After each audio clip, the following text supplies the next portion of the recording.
बिथाङा दिनै जिउ गोमानांबाय फंबाय बिस्मिता दा बिथांनि थाखाय 1 crore 1 कौटि दिनै गभर्नमेन्टआ कम्पेनसेसन खालामनांगौ होननानै जों डिमान्ड खालामदों आरो बेजों लोगोसे बिथांनि न'खरनो बिथांनि जि अनजालु बिसि एबा बिथांनि फंबाय सोरबा बिनानावफोरनो बिदि साख्रि होनांगौ होननानैबो जों डिमान्ड खालामदों आरो जाय बिथांमोना दिनै इनजियर्ड एबा खुनि जादों बिथांमोननो थाखाय सासेयाव 50 लाख होनांगौ आरो बे व्यक्तिफोरनोबो दिनै साख्रिनि बेबस्था खालामनांगौ गभर्नमेन्ट साइडनिफ्राय होननानै जों बेखौ बिथांमोननिसिम डिमान्ड खालामदों डिपुटि कमिशनारनि थ्रुयै जोंनि मानगोनां प्राइम मिनिस्टार आरो आसामनि चिफ मिनिस्टार हम मिनिस्टार आरो बिटिसिनि चिफ बिथांमोननिसिम जों मोनसे खावलायहरदों जिहेतु जाय बिथांमोनहा दिनै फंबाय बिस्मितखौ दिनै बुथारदों आरो बे बुथारग्रा बिथांमोनखौ दिनै शेड्युल कास्ट आरो शेड्युल ट्राइब्स एट्रसिटिस एक्ट 1989 नि नेम बादियै बिथांमोनखौ साजा होनांगौ होननानै जों बिथांमोनखौ रिकुवेस्ट खालामदों आरो बिनि गेजेरजों बिथांमोनखौ जाय दायनिगिरि बिथांमोनखौ फासि साजा होनांगौ होननानै जों डिमान्ड खालामदों बेसेबां आदिबासिफोरनियावहाय दिनैहाय दि बोरला थिर लायो आर्म्स एन्ड बोws बेखौहाय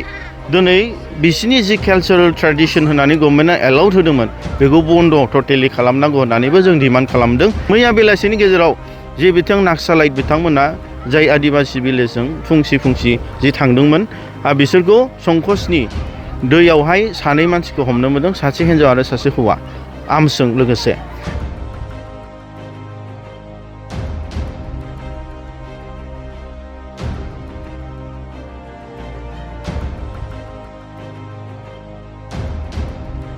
जोबोद दुखु मोनदों दि जोंनि आंगो बर' फंबाय बिनानाव जोंनि गासिबो बेयावहाय दिनै दंफैयो माखासे गिथावना थासारि जाय जाथाया थांनाय समावहाय जोंनि फंबाय सिखना जोहोलाव बिस्मित बिथांखौ जे बुथारदोंमोन बेनि जे उनावहायनो जे माखासे बुल बुजाबुजि मिसआन्डारस्टेन्डिं माखासेनि गेजेराव बे जोंनि बर' फंबाय बिनानावमोन जोंनि बर'नि न'खरनि मानसिफ्रा दिनै बिदि थाफैनांदों जोबोद दुखुनांथाव आरो बर' माहारियारि फरायसा आफादा बेफोरबादि भायलेन्स आरो बेफोरबादि जाथायखौ जों जेब्लायबो सोंखारियो आरो जेब्लायबो बेनिफ्राय उदाङाव थानो थाखाय बर' माहारियारि फरायसा आफादा खामानि मावदों आरो मावगासिनो दङ दा दिनैहाय जोङो बेखौनो खबर लाफैदों नैबे जिंस्कि जि मोनसे रिलिफ केम्प कारिगावनि साहा दि जोंहा दिनै कम्बल जिथु गोजां बोथोर उन्दैफोर दं जोंनि बैसो जानाय मानसिफोर दं डिलिभारिफोर दं आरो थांनाय समावनो जोङो फैनानै जेब्ला रिलिफआ स्टार्ट जादों बेवहाय जोङो पुलिस प्रशासन आरो जोंहा माखासे सार्केल अफिसार्सफोर आरो डिपुटि कमिशनार बिथांमोनजों कलाबरेसन खालामनानै दा बिथांमोननि जि थानाय अबस्था जि जोम बेखौहाय जोङो बिथांमोनजों सावरायनायनि गेजेरजों जानाय लोंनाय बेफोरखौ बेबस्था खालामनायाव जों थोजासे बर' माहारियारि फरायसा आफादा मदद होदों आरो बिनि गेजेरजों जोङो मैयाहाय जिहेतु जोंहा दिनै आसामनि केबिनेट मिनिस्टार्स जेरै जयन्त मल्ल बरुवा बिथां आरो जोंना सरन बर' बिथां आरो जोंनि मानगोनां बिटिसिनि चिफ हाग्रामा महिलारि सार आरो बेजों लोगोसे गोबां इएमफोर एमएलएसफोर बिथांमोनाबो जेसेबां हानायखिनि गभर्नमेन्टनिफ्राय बिटिसि गभर्नमेन्टनिफ्राय आसाम गभर्नमेन्टनिफ्राय कलाबरेसन खालामदों सहाय खालामदों आरो बिथांमोननि गेजेरजों मैयाहाय जोङो जितु बिटिसिआवहाय जे मोनसे गोबां सानथालिफोरनि आफादफोर आरो जोंनि बर'फोरनि आफादफोर जेरै साहित्य सभा एबसु बनसु आरो गोबां जेरै जोंहा बड'लेण्ड जनजाति सुरक्षा मन्च आरो गोबां आफादफोर बेजों मोननैबो कमिउनिटिनि गेजेरजों सावरायनायनि गेजेरजों आरो जोंनि केबिनेट मिनिस्टार्स जेरै जयन्त मल्ल बरुवा आरो सरन बर' आरो बिटिसिनिसिम गोबां जों सावरायनायनि गेजेरजों मोनसे सान्थि भाबै जे जोङो फैबाय थानाय समावहाय मोनसे परिबेस लाबोफिननांगौ बे परिबेसखौ सावरायनाय जादों आरो बेनि गेजेरजों दे जोङो मोजां मोनसे थासारि जे आगोलनि बादे जे मोनसे जों मावनानै जानो हानाय बाजार स्कुलाव थांनो हानाय बे मोनसे परिबेसखौ लाबोफिननांगौ होननानै जों गुवारै सावरायनायनि गेजेरजों बिटिसिआवहाय जों मोनसे परिबेस लाबोनो हादों आरो बेनि गेजेरजों जों मैया जों दिनैहाय जोंनि मानगोनां बिटिसिनि चिफ आरो जोंनि क'क्राझारनि जे लकेल एमएलए मानगोनां लरेन्स इस्लारि आदा बिथांमोनजों जयै फैनानैबो भिजिट खालामनाय जादों आरो माखासेखौ जयैनो जोङो माने सावरायनायनि गेजेरजों एडमिनिस्ट्रेसन आरो बिटिसि गभर्नमेन्टखौ जिहेथु मोजां मोनसे नैबे रिलिफ केम्पफ्रावहाय मोजां मेडिकेल चेकआप मोजां जिहेथु माने जानाय मोजां थानाय कम्बल जि जोम तिरपाल बे मेनेजमेन्टखौ जों सावरायनायनि गेजेरजों होनो हादों आरो थोजासे जथेस्थ' आसाम गभर्नमेन्ट बिटिसि गभर्नमेन्टआ आरो जोंनि पुलिस प्रशासनफ्रा बिथांमोनखौ हेल्प खालामदों थोजासे दा बेखौनो जों सोरबा मोनदोंना मोनाखै दिनै माखासे जि माने रिपर्ट बेखौ जों लाफैदों दा जोंहा थोजासे जोंनि साइडनिफ्राय जिहेथु बनसुनिफ्राय जिहेतु गभर्नमेन्टखौ आरो पुलिस डिस्ट्रिक्ट एडमिनिस्ट्रेसनखौ जि जोङो रिक्वेस्ट खालामदों बे जागासिनो दं मोजां भाबैनो आरो बावैसो उनावहाय बिथांमोननि थांनायनि जि परिबेस जिहेतु जोंनि आसाम गभर्नमेन्टनि रिप्रेजेन्टेटिभ्स बिटिसि गभर्नमेन्टनि रिप्रेजेन्टेटिभ्स आरो आदिबासि आरो बर'नि जि आफादफोर जातीय संगठनफोर दं जि रिप्रेजेन्टेटिभ्सनि जि सावरायनायनि गेजेरजों दिनै हास्लाबाबो गाबोन समफोरनि गेजेराव जों गावसोरखौ बयखौबो न'आव थांहोफिननानै जेरै नर्मालसियाव लाबोनानै जिथु गावसोरनो सोलिफिननाय आगोलनि बादि बे परिबेसखौ लाबोनायखौ थोजासे खामानिखौ मावगासिनो दं जायफोर दा बेयाव रिलिफ केम्पआव थागासिनो बिथांमोना गावसिनि रैखाथि नङाब्ला गामियाव थाहैफिननायनि फारसे गिखांनाय सोमजिदों बेनि फारसे नोंथांमोननि आफादनिफ्राय सरकारनिसिम माबाफोर खावलायदों जोङो दिनै बर' माहारि फरायसा आफादा मैयाहाय जोङो जेब्ला जोङो जोंनि बे फंबाय सिखोना बिथांनि जि जिउमाखौ जों जास्टिस मोननो थाखाय जि जों मोनसे नेशनेल हाइवे ब्लकेज खालामदों कारिगावआवहाय आरो बिनि गेजेरावहाय जोबखांनायनि उनावहाय जोङो मानगोनां डिपुटि कमिशनारनि थ्रुयै जोंनि भारत सरकार आसाम सरकार माने हेमन्त बिश्व शर्मा बिथां जोंनि हम मिनिस्टार आरो जोंनि बिटिसिनि चिफ बिथांमोननो जोङो लाइजाम दैथायहरनाय जादों मेम'रेन्डाम आरो बेनि गेजेरजों जोङो दिनै गोबां माखासे इस्युसफोरखौ जिहेथु जोंनि थासारिखौ जों सावरायनाय जादों आरो डिमान्ड खालामनाय जादों गिबियावनो जोङो दिनै बिथांमोननि सेफटि आरो सिकिउरिटिनि थाखाय जिहेथु जोंहा कारिगावनि साहा जिहेथु सान्थाल आरो बर' आदिबासिनि गेजेरावहाय मोनसे पुलिस आउटपस्ट नांगौ मानो होनोब्ला गोबाव समनिफ्रायनो जाथाया दिनै नङा आगोलनिफ्रायनो जाबोदों जाहाथे बिथांमोना सिकिउरिटि मोनसे मोनो आरो बेनिफ्राय नर्मालसियाव थानो हाफिनो माने गिनाय भाबा जि मोनसे गिनाय मोनसे माने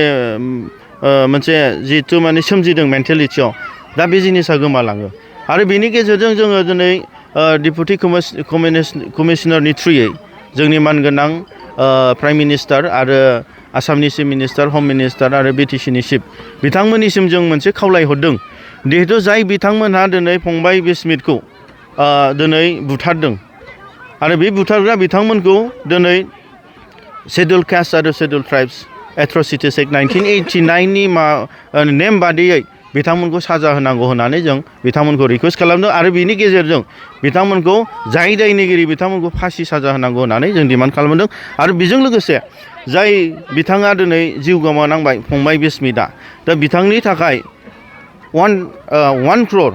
1 कौटि दिनै गभर्नमेन्टआ कम्पेनसेसन खालामनांगौ होननानै जों डिमान्ड खालामदों आरो बेजों लोगोसे बिथांनि न'खरनो बिथांनि जि अनजालु बिसि एबा बिथांनि फंबाय सोरबा बिनानावफोरनो बिदि साख्रि होनांगौ होननानैबो जों डिमान्ड खालामदों आरो बेजों लोगोसे जाय बिथांमोनहा दिनै इनजियर्ड एबा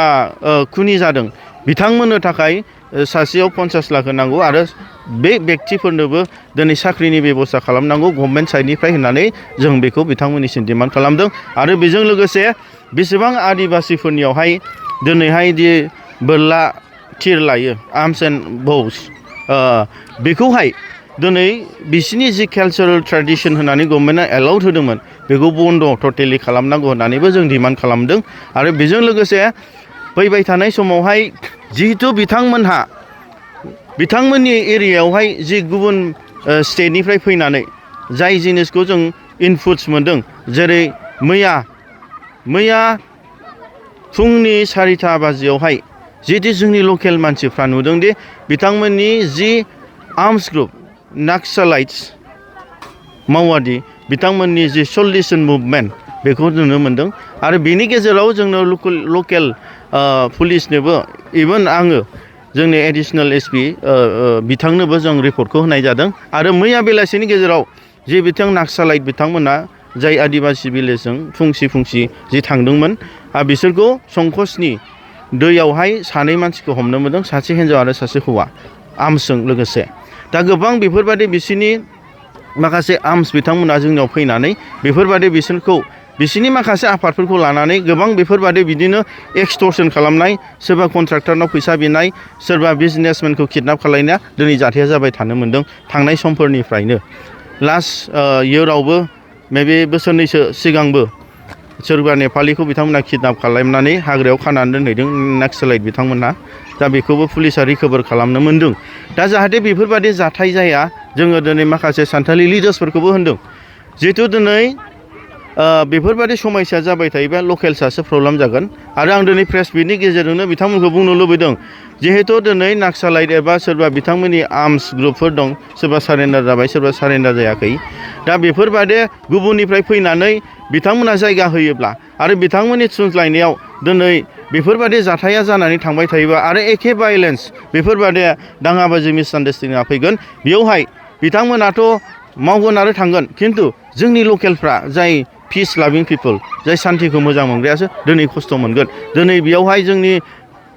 लकेल बर'फ्रा आरो लकेल सान्थालिफ्रासो दिनै रिलिफ थानांदों नाथाय बै झारखान्डनिफ्राय फैनाय बिथांमोना दिनै बिसोर थानाङाखै बिसोर मावदों आरो खारदों जाहाथे बेफोर जिनिसा जाया बेखायनो आं बिथांमोनखौबो दिनै बे मिडियानि गेजेरजों खावलायदों दे नोंथांमोनहा बेयावनो थायो आरो बे ओनसोलनिनो नेमखान्थिजों सोलिनानै दिनै सोलिलां जाहाथे गुबुननिफ्राय फैनानै जि थुलुंगा होनाय बेफोरनिफ्राय गोजानाव था मानो होनोब्ला जों बेयाव जयैनो बिदा फंबाय हिसाबै जों रायजो जागोन आरो फैबाय थानाय समाव जोङो सान्थि भाबै जों बे ओनसोलखौ जौगाहोलांगोन